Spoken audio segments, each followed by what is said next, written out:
نہ بولتا ہے. پہلے تو شادی تو کر تو تجھے پتا چلے کہ کیسے موت کے کنویں سے ہم لوگ بھی گزر رہے ہیں. دیکھو سب ہنس رہے ہیں. وہ معلوم ہے آپ کو، معلوم ہے ایک بیوی تھی. سنو سنو بھائی، کہاں سے آواز آ رہی ہے؟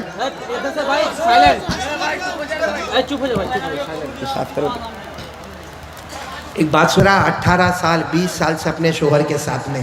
آمین بولو آمین. ایسے یہاں بہت سارے شوہر ہوں گے نا. 18 سال 20 سال. تم کو کتنے سال ہوئے؟ 10 سال میں. ہو سکتا ہے تیری بیوی ہوگی. مطلب اچھا خاصا میاں بیوی ساتھ میں رہتے ہیں. لیکن اب شوہر ہے نا، شوہر وہ کبھی کبھی سوچتا ہے کہ کب تک یہ بیوی روز بیوی کے ساتھ رہنے کا. بھئی ایک آدھ ہفتہ ایک آدھ مہینہ ماں کے گھر جاوے تو میرے کو تھوڑا دماغ میں دیکھو ہاں بولتا ہے آرام ملے. تو بیچارہ سوچتا کہ میرے کو آرام ملے. اب ایک دن اچانک کیا ہوا، صبح میں اٹھا اور بیوی کیا کہنے لگی، اپنے شوہر کو کہنے لگی کہ میرا جی چاہتا ہے کہ 1 مہینے کے لیے ماں کے گھر چلی جاؤ. ہم 17-18 سال سے ساتھ میں، ذرا 1 مہینہ ماں کے گھر رہ کر آؤں گی. شوہر سامنے تو بول نہیں سکتا کہ جا. بول سکتا؟ کہتا نا تو چلے جائیں گی تو میں کیا کروں گا. ڈائلوگ تو چلے جائیں گی تو میں. اور دل میں سوچتا ہے کہ کب پیٹی باندھے. اور لیکن بیوی بھی کہتی نا 1 مہینہ تم کو بھی سمجھ پڑے بیوی کے بغیر کیسا برتن مانجنے کا، کیسا کپڑا دھونے کا، کیسا جھاڑو مارنے کا، کیسا بچوں کو اسکول میں بھیجنے کا. میں تو جانے والی ہوں ماں کے گھر پہ. اس کا بھی دل تھا کہ یہ ماں کے گھر پہ جائے، لیکن کیسا بھی کر کے بیوی کو تیار کیا. اور بیوی بولو کہاں چلی گئی؟ ارے بولو نا کہاں چلی گئی؟ میکے گئی. کتنے مہینے کے لیے؟ آپ کو برابر یاد ہے، 1 مہینے کے لیے چلی گئی وہ. اب یہ آرام سے گھر میں آیا نا، اپنا کیلنڈر تھا نا، کیلنڈر اس کو دیکھ کر خوش ہوتا ہے. آج کی تاریخ کو گئی ہے، 30 دن کے بعد واپس آئے گی. روز کا پروگرام بناتا ہے. 1 تاریخ کو یہ دوست کے گھر پہ، 2 تاریخ کو وہ دوست کے گھر پہ، 3 تاریخ کو ادھر جانا، 4 تاریخ پورا کیلنڈر اس نے تیار کر دیا. لیکن روزانہ فون کرتا ہے، ہلو کیسی ہے؟ تیرے بغیر تو یہاں کچھ اچھا ہی نہیں لگتا. اور وہ وہاں سے خوش ہوتی ہے، ہاں میرے کو معلوم ہے میرے بغیر تیرے کو نہیں اچھا لگتا. اور یہ یہاں سے ڈائلوگ مارتا، آئی لو یو. ابھی کبھی بولتا آئی مس یو. اور کہتا ہے یہاں تو میرے کو اندھیرے میں بھی تو نظر آتی ہے. وہ وہاں سے خوش ہوتی ہے. حالانکہ فون رکھ کے بولتا ہے 1 مہینہ نہیں 2 مہینے کے بعد واپس آ جانا. اب اچانک 10 دن ہوئے. بولو کتنے دن ہوئے؟ اور بیوی کا فون آیا کہ میں آ رہی ہوں. کتنے دن میں واپس آ رہی ہے؟ گئی تھی کتنے دن کے لیے؟ تو یہ فون پہ پوچھا کیوں آ رہی ہے 10 دن میں؟ تو مہینے کا پروگرام ہے نا. جیسے تم کو نہیں اچھا لگتا میرے کو بھی یہاں پہ اچھا نہیں لگتا. اس نے اپنا سر پہ ہاتھ رکھا اور بیوی نے بتا دیا کہ ریلوے اسٹیشن پہ آ جانا، میری ٹرین کی بکنگ ہو گئی ہے، یہ میرا ڈبہ نمبر ہے، یہ میرا سیٹ نمبر ہے، اور برابر پلیٹ فارم پہ آ جانا. میں سامان زیادہ لے کے آ رہی ہوں ماں باپ کے گھر سے. اچھا میرے کو سچ بتاؤ، یہ پلیٹ فارم پر گیا ہوگا تو اس کا موڈ اچھا ہوگا کہ خراب ہوگا؟ ہاں ایک دم خراب. ہاں میں تو کبھی کبھی بولتا ہوں ایسا گیا ہوگا جیسا چوسا ہوا آم. ایسا تھوبڑا چڑھا کے یوں گیا، پلیٹ فارم پہ یوں ہاتھ باندھ کے کھڑا ہو گیا. اتنے میں وہ ٹرین آئی، برابر ڈبہ سامنے آیا. وہ بیوی سارا لگیج لے کر، سارا سامان لے کر اترے اور اس کو کہے لے یہ پکڑ. یہ کہتا ہاں چل جلدی لا ادھر رکھ دے، لا ادھر رکھ دے. وہ بیچاری بولتے میرے اماں ابا نے تم کو بہت سلام بولے. ہاں تو بھی بڈھا بڈھی کو سلام بول دے. چلو چل. ایک دم اس کا تھوبڑا چڑھا ہوا. تو بیوی اتر کے سوچنے لگی کہ یہ کیوں ایسا خراب منہ بنا کے کھڑا ہے. اچانک بیوی کی نظر پڑی، وہی پلیٹ فارم پہ ایک میاں بیوی اور کھڑے. ارے وہی پلیٹ فارم پہ ایک میاں بیوی اور اتنا ہنس کے باتیں کر رہے، اتنا خوش ہو کے باتیں کر رہے، اتنا سکون میں باتیں کر رہے. بس بیوی کو موقع ملا، کہنے لگی ذرا سوچ میں 10 دن کے بعد آئی، تیرا منہ چڑھا ہوا ہے، وہاں دیکھ وہ میاں بیوی کو دیکھ کتنا ہنس رہے. یہ کہتا ہے وہ پگلی چھوڑنے آیا ہے. نہیں سمجھا آپ نے؟ ارے نہیں سمجھے؟ ارے وہ ٹرین پہ اور میں دیکھو ابھی تھوڑا سمجھ میں آ رہا تو تھوڑی ہنسی بھی آ رہی ہے. دیکھو اگر کوئی ایسا کوئی جوک آوے نا، لطیفہ آوے، نہیں سمجھ میں آوے تو زیادہ خوش ہونے کا. بولو نہیں سمجھ میں آوے تو کیوں معلوم ہے؟ کیونکہ جس کو نہیں سمجھ میں آتا نا وہ 3 مرتبہ ہنستا ہے. کتنی مرتبہ ہنستا ہے؟ ایک تو ابھی ہنسا کہ چلو مولانا کے سامنے ہنس لے، پھر دوسری مرتبہ کسی کو پوچھے گا تو ہنسے گا، اور تیسری مرتبہ ہنسے گا کہ پہلی مرتبہ تو پھکٹ میں ہی ہنسا تھا میں. پہلی مرتبہ تو مفت میں ہی ہنسا، تو جس کو نہیں سمجھ میں آوے اچھا 3 مرتبہ ہنسے گا، لیکن ہماری بات پر آ جاؤ، میں آخری بات پر آ رہا ہوں، پورا مجمع ساتھ میں بولے گا، پھر ایک مرتبہ لا الہ، اور دوسری بات بولو مصطفیٰ کا دامن۔ آخری بات پہ آ رہا ہوں، سب سنیں گے انشاءاللہ؟ نہیں، میں اس لیے کہ یہ بات بہت سینسیٹیو ہے، بہت دل کو لگنے والی بات ہے، اسی لیے میں نے تھوڑا دماغ فریش کیا آپ کا۔ سب سنیں گے؟ بولو سنیں گے انشاءاللہ۔ ایک بات میں آپ کو بتاؤں، یہ واقعہ سننا، ایک آدمی ملک شام میں رہتا ہے۔ بھائی کیا ہوا؟ آپ لوگ کس کو ہاتھ کر رہے ہیں؟ خیر اس کو چلنے دو اپنا، ہم بات بہت جلدی ختم کریں گے، اور آپ بولو تو ابھی ختم کر دو ابھی، سنیں گے سب سنیں گے، 5-10 منٹ 5-10 سنیں گے نہیں انشاءاللہ۔ ایک آدمی ملک شام میں، بولو کہاں پر؟ ملک، یہ سننا بہت پیارا واقعہ ہے۔ ایک آدمی ملک شام میں، شام یعنی سیریا، جس کو آج ہم لوگ کیا بولتے ہیں؟ سیریا۔ اس زمانے میں ایک آدمی ملک شام میں اتنا نقصان، کاروبار کا اتنا نقصان، اور قرضے میں اتنا ڈوبا کہ کھانے کے لالے پڑ گئے، لوگوں کو قرضہ کہاں سے چکائے۔ کہاں پر رہنے والا وہ آدمی؟ ملک شام میں، سیریا میں رہنے والا۔ وہ سفر کر کے مدینہ آیا۔ اس وقت مدینے میں امیر المومنین، خلیفۃ المسلمین حضرت ابو بکر رضی اللہ تعالیٰ عنہ، بولو کون ہے امیر؟ کون ہے؟ حضرت۔ وہ ملک شام سے معلوم نہیں اپنے اونٹ پہ بیٹھ کے کتنے دنوں کا، کتنے راتوں کا، کہاں سیریا اور کہاں مدینہ، لیکن وہ آدمی آئے، حضرت ابو بکر کے دروازے پر گئے، اور حضرت ابو بکر کا دروازہ کھٹکھٹایا۔ اس لیے کہ اس وقت سارے مسلمانوں کے بادشاہ کون تھے؟ حضرت ابو بکر۔ تو دروازہ کھٹکھٹایا، حضرت ابو بکر رضی اللہ تعالیٰ عنہ دروازے پر آئے، تو انہوں نے کہا کہ میں کلمہ پڑھنے والا ایک مسلمان ہوں، میں مصطفیٰ کا غلام ہوں، لیکن معاملہ ایسا ہے کہ میں شام سیریا سے آیا ہوں، اور بہت نقصان ہو گیا، کاروبار میں بہت نقصان ہو گیا، قرضے میں ڈوب گیا، میرے بیوی بچوں کے کھانے کے لالے پڑے، میں شام سے مدینہ آیا، ابو بکر میری کوئی مدد کر دو، کچھ میرے کو دے دو، میں قرضہ چکا دوں، نیا کاروبار شروع کر دوں، میں بھکاری نہیں، بھیک مانگنے نہیں آیا، صرف اپنے حالات میں مجبور ہو کر میں آیا۔ حضرت ابو بکر نے فرمایا آؤ اندر آؤ۔ اب حضرت ابو بکر کے گھر کا دروازہ تھوڑا اچھا تھا، اندر گئے تو دیکھا کچھ بھی نہیں۔ حضرت ابو بکر نے روتے روتے کہا کس سے مانگنے آئے ہو؟ تم میرے پاس مانگنے آئے ہو؟ یہ سوچ کر مانگنے آئے ہو کہ میں مسلمانوں کا بادشاہ ہوں، امیر ہوں؟ ارے 2 دن ہو گئے میرے گھر میں کھانے کو نہیں ہے، 2 دن ہو گئے میرے گھر میں کھانے کو نہیں۔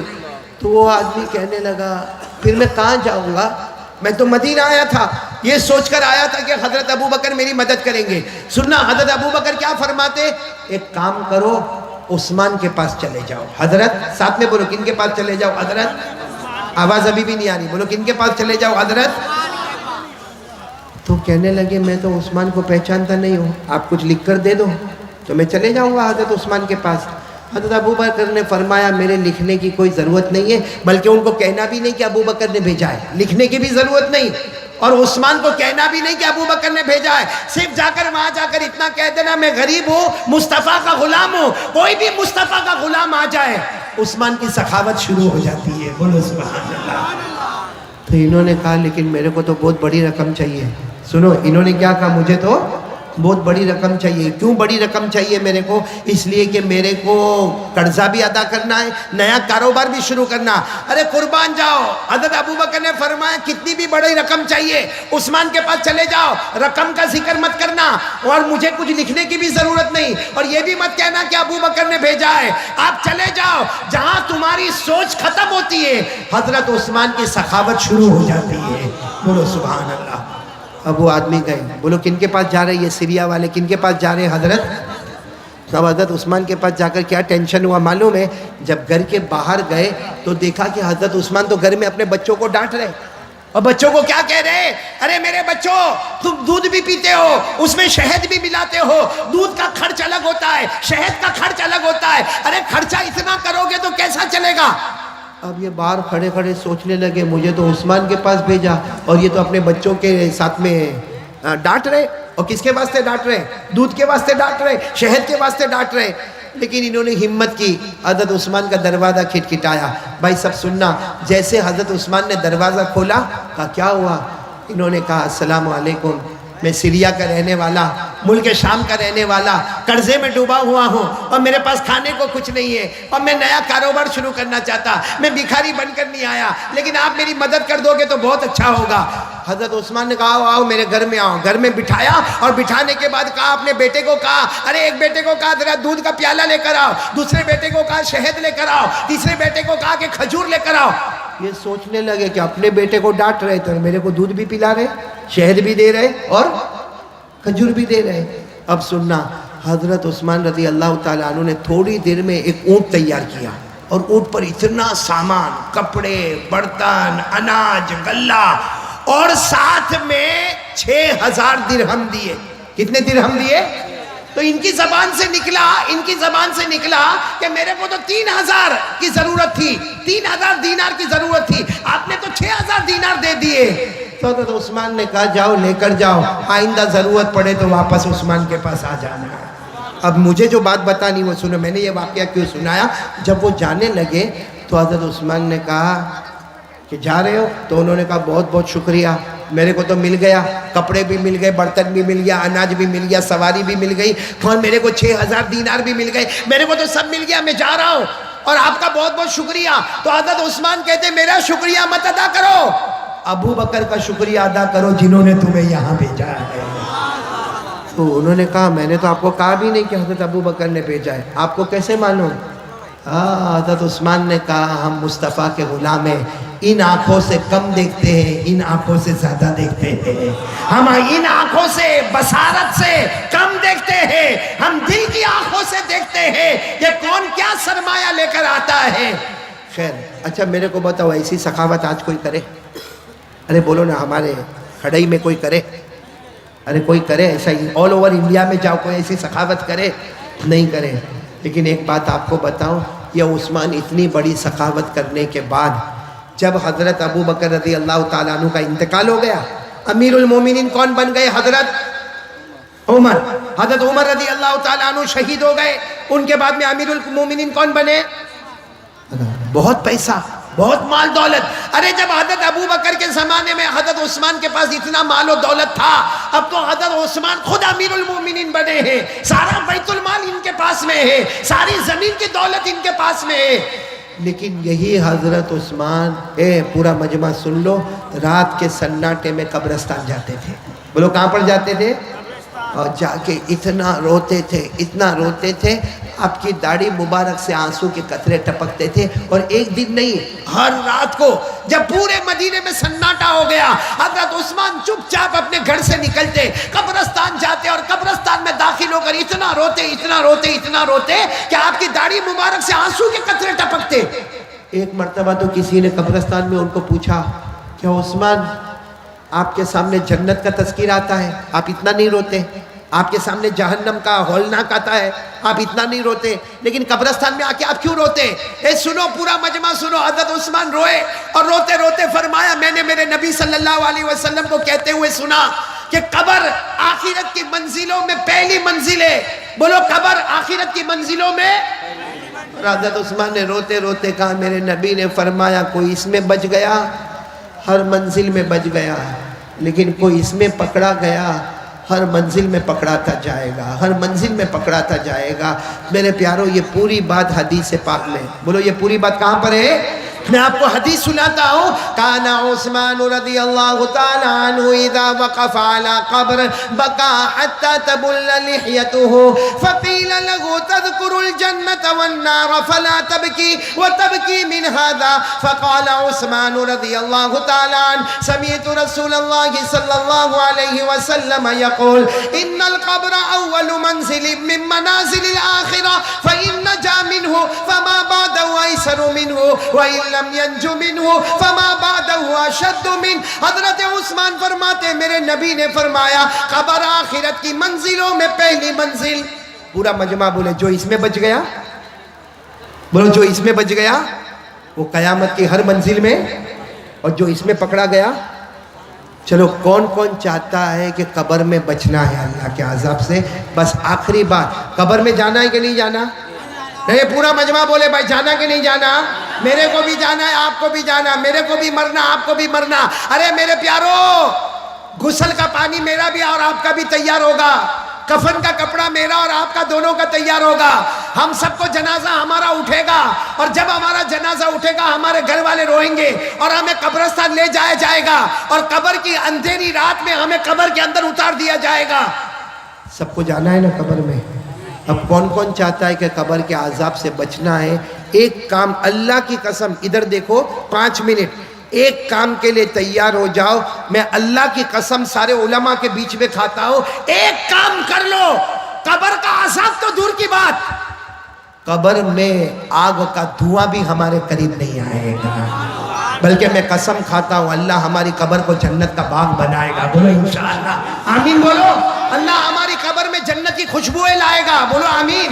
اللہ ہمارے قبر میں جنت کا بچھونا بچھائے گا. بولو آمین. اللہ ہمارے قبر کو جنت کے باغوں میں سے ایک باغ بنا دے گا. بولو آمین. ایک کام کرنا پڑے گا, کھڑے والوں اگر آپ تیار ہو تو میں آگے بولوں, کرو گے انشاءاللہ؟ کیونکہ ہمارے نبی کا وعدہ ہے کہ قبر کا عذاب نہیں ہوگا اگر یہ کام کرو گے. تو کون کون تیار ہے؟ ہاتھ اوپر کرے بھائی. تیار ہے تو ہاتھ اوپر رکھے, بولو انشاءاللہ. نہیں میں بات ختم کر رہا ہوں, بولو انشاءاللہ. آواز نہیں آ رہی, بولو انشاءاللہ. کل کی فجر بولو انشاءاللہ. موت کی شام بولو انشاءاللہ. ہماری نماز قضا نہیں ہوگی, بولو ہماری نماز. اور اللہ کی قسم ہمارے نبی کا وعدہ ہے جو نمازی ہوگا اللہ اس کی قبر کو جنت کا باغ بنا دے گا. بولو انشاءاللہ. پڑھیں گے, نماز پڑھیں گے انشاءاللہ. ہاتھ نیچے رکھو, آخری بات سن لو, ہر نمازی جنتی ہے. پڑھیں گے, بولو پڑھیں گے نماز. یہاں بہت سارے بیٹھے ہیں جو نہیں پڑھتے نماز, لیکن آج کھڑائی والے اور جہاں جہاں سے لوگ آئے ہیں, آج سب لوگ ایک پکا ارادہ کریں کہ ایک مرد مومن, ہمارے مومن کی زبان اتنی پکی زبان ہے, پہاڑ اپنی جگہ سے ہٹے گا لیکن مومن کی زبان اپنی جگہ سے نہیں ہٹے گی. آج پکا وعدہ کرو کہ انشاءاللہ موت تک ہماری نماز قضا نہیں ہوگی انشاءاللہ. اور میں ایک آخری بات بتا دوں جو آپ سب لوگ میرے ساتھ میں بولیں گے, ہر نمازی جنتی ہوتا ہے. بولو ہر نمازی. آواز نہیں آ رہی ہے, بولو ہر نمازی. قرآن میں لکھا, میرے ساتھ میں پڑھو, اللہ نے فرمایا وَالَّذِينَ هُمْ عَلَى صَلَاتِهِمْ يُحَافِظُونَ أُولَئِكَ فِي جَنَّاتٍ مُكْرَمُونَ. اللہ تعالیٰ فرماتے پیارے پیارے میرے بندے 5 وقت نماز کی پابندی کرے. اللہ فرماتا تم زمین پہ نماز پڑھتے جاؤ گے, آسمانوں پہ جنت کے فیصلے ہوتے جائیں گے. پھر بولو ہر نمازی. اب ساتھ میں یہ بھی بول دو, بے نمازی. اللہ میری اور آپ کی حفاظت فرمائے. پڑھیں گے نا نماز, پڑھیں گے نا انشاءاللہ. آپ کو معلوم ہے بے نمازی کو جو جہنم میں ڈالیں گے نا, میں نے پہلے بھی کلکتہ میں سنایا تھا, سب سے خطرناک جہنم میں بے نمازی جائے گا. ایک کھڑے والوں سنو, جس جہنم میں ابو جہل جائے گا, جس جہنم میں قارون جائے گا, جس جہنم میں فرعون جائے گا, جس جہنم میں حامان جائے گا, ہمارے نبی فرماتے اللہ کی قسم میری امت کا بے نمازی بھی اسی جہنم میں جائے گا. اس لیے میرے پیاروں سب لوگ ارادہ کرو, نماز پڑھیں گے نا انشاءاللہ. نہیں بولو پڑھیں گے انشاءاللہ. تو ٹوٹل 3 باتوں کی جگہ زیادہ باتیں ہو گئی, وہ سب باتوں کو ہم یاد کریں گے. سب سے پہلی بات, بھروسہ کس پر کرنا؟ ڈرنا تو کس سے ڈرنا؟ یقین کس پہ بنانا؟ اللہ پہ. اور موبائل سے گندی چیزوں کو ڈیلیٹ کر دینا, اچھی چیزوں کو ڈاؤن لوڈ کرنا. اور ایک بات جو آپ کے کان میں آئی, مصطفیٰ کا دامن نہیں چھوڑیں گے, اور ہمارے نبی کے اخلاق پر اپنے آپ کو بتانا تاکہ دنیا کو پتا چلے کہ اسلام کے پاس اخلاق ہے, ایمان کے پاس اچھے اخلاق ہے, ایک رسپیکٹ ہے, ایک ڈسپلن ہے جو اللہ اور اللہ کے رسول نے ہم کو دی ہے. اور آخری بات پر آ جاؤ, موت تک ہماری نماز قضا پکی بات انشاءاللہ. اللہ ہم سب کو عمل کی توفیق عطا فرمائے. میں آپ تمام کھڑے والوں کا بہت بہت شکریہ, خاص کر کے میرے ساتھ آئے حاجی جنید اورا والا, اسی طریقے سے حاجی اقبال بھائی جمال, اور اسی طریقے سے مولانا عثمان, اور یہ اسی طریقے سے ہمارے بھائی سے ملاقات ہو گئی اشرف البھائی سے, اور مختار بھائی تو ہم کو خود یہاں پر لے کر آئے. باقی آپ تمام کا, کیونکہ مجھے معلوم ہے کتنے ایسے ہیں جو گجرات میں رہتے ہیں اور گجرات میں سورت میں بیانات سنتے رہتے ہیں, کیونکہ جب میں یہاں آ رہا تھا تو مجھے ایئرپورٹ پر بھی کچھ ملے, کچھ ایئرپورٹ کے باہر بھی ملے جو اسی طرف آنے والے. اللہ تعالیٰ سب کے آنے کو قبول فرمائے, بولو آمین. اللہ سب کے جائز مقاصد کو پورا فرمائے, اور آمین کہو. اللہ نے یہاں بٹھایا, اللہ ہم کو جنت بھی نصیب فرمائے. میرے پیارو الحمدللہ یہاں پہ بہت سارے علماء ہیں. میں ان تمام علماء کا شکریہ ادا کرنا چاہتا ہوں. سب سے پہلے تو حضرت مولانا حبیب الرحمن قاسمی صاحب, حضرت حافظ پیر الدین صاحب, حضرت قاری اشفاق صاحب, حضرت مولانا انیس الرحمن صاحب, حضرت مولانا اسد اللہ صاحب, حضرت مولانا نظر الاسلام, حضرت حافظ ولایت صاحب, حضرت مولانا حمید اللہ صاحب, حضرت مولانا ایاز احمد صاحب, حافظ ہاشم صاحب, ان تمام سے کا, اور بھی جتنے علماء جن کے نام اس پرچے پر نہیں آئے ہوں گے, لیکن ہم دل و جان سے تمام علماء کا, حافظوں کا, قاریوں کا, اور تمام گاؤں والوں کا, اور تمام یہ انتظام کرنے والوں کا, اور اتنا بہترین انتظام کرنے والوں کا, میں تمام کا دل و جان سے شکریہ ادا کرتا ہوں. اور میں کوئی دعا نہیں, صرف ایک ہی دعا دیتا ہوں کہ اللہ نے یہاں جمع کیا, اللہ ہم کو موت کے وقت کلمہ نصیب فرمائے, اور اللہ ہماری قبر کو جنت کا باغ بنائے, اللہ ہم کو نمازی بنائے, اور اللہ ہم کو جنت میں اعلیٰ مقام عطا فرمائے, اللہ ہمارے بیماروں کو شفا عطا فرمائے, اللہ ہمارے مرحومین مرحومات کی کروٹ کروٹ مغفرت فرمائے. اور ایک اعلان اور بھی لکھا ہے کہ درخواست ہے کہ ہماری کھڑئی کے جامع مسجد کی تعمیری کام ابھی ادھورا ہے. تو میرے پیارو یہ تو بہت عجیب اور بہت اچھی بات ہے کہ آج اتنا بڑا مجمع بھی جمع ہے, اور ہماری یہاں ہی کی جامع مسجد کا کام چل رہا ہے. تو میں تو چاہتا ہوں ماشاءاللہ یہ پورا مجمع ہے, چاروں طرف لوگ رومال لے کر کھڑے ہوں گے, ہم کو اپنے گاؤں کی مسجد میں دینا ہے. ارے میرے پیارو ایک بات میں آپ کو بتاؤں, بس میرے کو 5 منٹ دے دو, سب دو گے نا انشاءاللہ؟ جامع مسجد میں چندہ کرو گے نا انشاءاللہ؟ دو گے نا؟ اور یہاں کے ذمہ دار آپ سے مانگیں گے, چاروں طرف رومال لے کر پھیریں گے اور آپ کے درمیان میں آئیں گے. آپ لوگ جتنا ہو سکے دو. میری صرف ایک بات سمجھ لو, قرآن کریم میں لکھا جو اللہ کے گھر میں دیتا ہے, ساتھ میں بولو جو اللہ کے گھر میں. قرآن کیا کہتا ہے معلوم؟ 1 دے دے 10 ملے گا. کتنا دے دے؟ ادھر دیکھو, کتنا دے دے کتنا ملے گا؟ قرآن میں لکھا من جاء بالحسنۃ فلہ 10 امثالها. آپ کو معلوم ہے پھر یہ قانون بدل گیا. اللہ نے فرمایا نا, یہ تو میرے آخری نبی کا امتی ہے, 1 دے گا, ہم 10 دینے والے, اب 10 کینسل, اب 70 دینے والے. کتنا دینے والے؟ 70. پھر قانون بدلا, ارے آخری نبی کا امتی 1 دے گا, ہم 700 دینے والے. کتنا دینے والے؟ اور آخر میں کیا قانون آ گیا؟ اے پیارے نبی آپ کا امتی ہے, یہ گن کے دے گا, یہ گن کے دے گا, ہم اتنا دیں گے یہ گن بھی نہیں پائے گا. تو میرے پیارو یہ روزی کا دروازہ کھلا ہوا ہے, جنت کا دروازہ کھلا ہوا ہے. یہ لوگ رومال لے کے آپ کے درمیان میں آ گئے ہیں, صرف ایک طرف سے آئے ہیں, میں چاہتا ہوں دوسرے طرف میں بھی آ جائے, تیسرے طرف میں بھی آ جائے, چوتھے طرف میں بھی آ جائے, اور آپ لوگوں سے جتنا ہو سکے, اور اگر کوئی بڑی رقم دے کر یہاں لکھوانا چاہے تو ابھی کھڑا ہو جائے, ہم دل و جان سے اس کے لیے دعا کریں گے. وہ دنیا میں اللہ کا گھر بنائے گا, اللہ جنت میں اس کا محل بنا کے دے گا انشاءاللہ. بیچ بیچ میں ذمہ دار حضرات کھڑے ہو جائے بھائی, بہت بڑا مجمع ہے, بیچ بیچ میں رومال لے کر ذمہ دار حضرات کھڑے ہو جائیں.